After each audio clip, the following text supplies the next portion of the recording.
makadi muri Zimbabwe kusangana zvekare pano pachivhitivhiti chenyu zimashiti apo patinopaina kuti kasiyana-siyana maringe nenyika yeZimbabwe zvinonyatana vana panyaya iri kupisa masitritsi esocial media akasiyana-siyana panapa nyaya yakurumbira zvikuru sei mumastritsi eHarare, mastritsi edhorobha. Right, nyaya dakukudzai panapa inyaya iri kunetsa iri kubva nekustate house. Zviri kunzi izvoni nemutauri ari kuti total chaos hit state house as ED Chiwenga's secret power battle finally explode. Right, vikatipinda munyaya zvisere. Tensions between President Emmerson Mnangagwa and his deputy Constantino Chiwenga have come to light following recent event that lightening the growing divide within Zimbabwe's ruling party. The latest incident involved Chiwenga's noticeable absence from an important event at Chinhoyi University of Technology, CAT. He was supposed to attend the Commission of the Public Service Pension Funds, Varsity Heights and Administration Block, but he did not show up even though he was listed on the program. Muri Zimbabwe nyarutaro panapa iri kunzi izvo KOC anoputitsa kustate house mushure mekunge deputy wapresident Emmerson Mnangagwa anova Chiwenga uyu asina kuuya kuivhenda ngechiitira kuUniversity of Technology inova inonzi CAT iri kuChinhoyi uku kwasina kuuya asi akanga aripo palisti rekuti ari kuuya ikoko. Izvo zvinhu zvinoratidza kuti pane chekuita kana kuti pane makakatano aripo kana kuti pane bongozozo pane bopoto riripo. Muri Zimbabwe ndonyaya ndandi kuti zivisei pano zvinoda kuenda kune next program Liberation Struggle. Motudzawo zvamunenge muchifunga panyaya iyoyi. Thank you.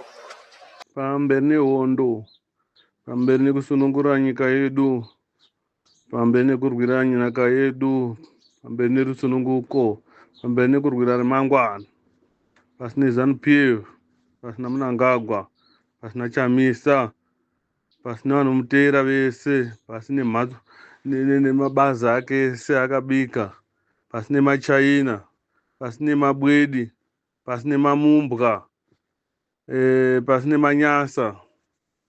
Ya varume, ngatiise simba pakurwira nyika iyi, ngatiise simba chaizvo.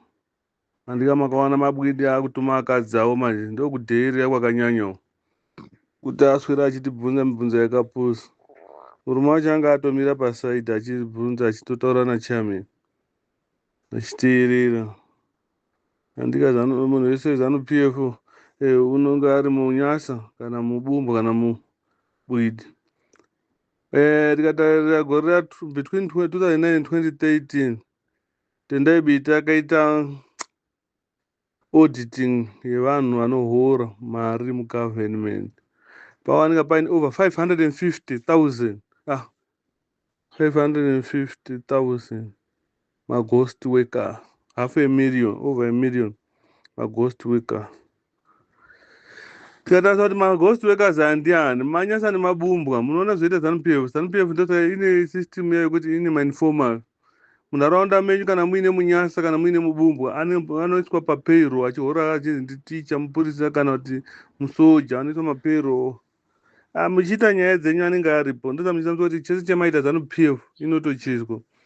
Uya muzukuru wemunyasa ese manyasa ari mumarokesheni mumanharaunda menyu memunogara anohora dzimari dzekukuspaya. Ndo maghost workers akabatwa naTendai Biti iwawo. Kuti hapana wakambobviswa. Nhasi vari kungohora mari idzodzo. Munhu andobva vese manyasa nemabumbwa anenge achihora vazhinji vacho. Musati hazi takafanana nawo, hatina. Vazhinji vavo vanohora. Kana asingahori iye mwana wake unohora. Kana kuti umwe mufamily mavo mutone munhu unohora aizochengeta vanhu. Ndosa muchiona vasingatizi munyika vazhinji vavo. Maghost workers, Zimbabwe ine maghost workers almost a million. Saka munoona manyasa anhu akuru ndo nhamba yavo iyoyo. Nevana vavo vane vanhu vakuru, vana vavo ndo vanenge vasingahori. But vakuru vazhinji vese vanohora. Vari kuenda kotora vamwe kumalava vachingovapinza mugovernment. So varume, nyaya yedu iyi yakasiyana nepaMozambique, yakasiyana nepaNamibia, paBotswana, because avo vari kurwisana pachavo, isusu tiri kurwisana nevauyo. Tikatora nyika yedu, we are going to freeze all diplomatic channels neMalawi neZambia, because zvakarongwa kuMalawi neZambia. Kamuzubhana naKenneth Kaunda, vese mapresident ari kuuya izvozvi zvana HH vari kungoshandisa same foreign policy yekuti Zimbabwe ndo kwetinokweya upfumi tichiisa munyika medu. Hatidi kumuona pasina HH, pasina Chamisa shamwari yake, pasina Mnangagwa hama yake. Ngavabve, ngavaende kumba kwavo. Ngativabvise varume, kana tavabvisa ndoti chinhu chichinake. Ndozi achida kumboenda mutransitional government kuti nyika yedu imboenda pakuzorora. So kana tatora nyika hatidi embassy yemuMalawi, tidi embassy yekuZambia. Isusu hatiisiwo maembassy ikoko, tombogara takadaro, hadzisi hama dzedu. Totaurirei navo, tofambidzirei navo. Vakatijairira petakanga varungu pavakaisa yainzi federation. A lot of nyasas vakamhanya kuuya kuZimbabwe. Ndio vana Mnangagwa vabereki vake vakamhanya kuZimbabwe, vakazodhipotwa vakadzoka. Mnangagwa wacho akamhanya futi kuuya akambofunda akaita maconnection kune hama dzake dzainga muno akadhipotwa, akazouya kutotonga nyika. Tinaokamana yana Chamisa, tinaokamanawo vanhu vemanyasa, vana Mokembo Mahadi. Munyasa wese ana Chivhaya hatidi kuvaona, vaende kunyika kwavo, ndavasiye nyika yedu. Shuwa vanhu vanga vana mari yotengera vanhu motikari, but kiriniki diki diki inoda kana 20,000 kutenga mishonga inokwana gore rese.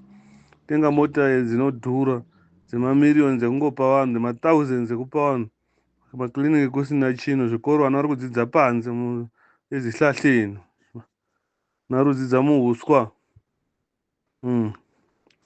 Ivo vana Mnangagwa nana Chivhaya vachishera namari dzenyika.